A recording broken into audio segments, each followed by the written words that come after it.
This is a weekly test of the NOAA weather radio warning device.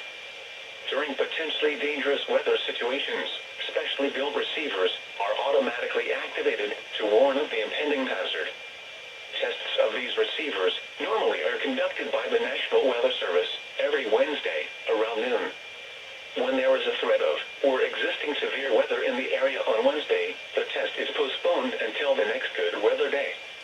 The warning alarm transmitted over this and other NOAA radio stations in southern Wisconsin will normally be activated for watches and warnings that affect the following Wisconsin counties: Richland, Vernon, Adams, Juneau, Marquette, Waushara, Winnebago, Calumet, Manitowoc, Sauk, Columbia, Green Lake, Fond du Lac, Sheboygan, Dodge, Washington, Ozaukee, Iowa, Dane, Jefferson, Waukesha, Milwaukee, Lafayette, Greene, Rock, Walworth, Racine, and Kenosha.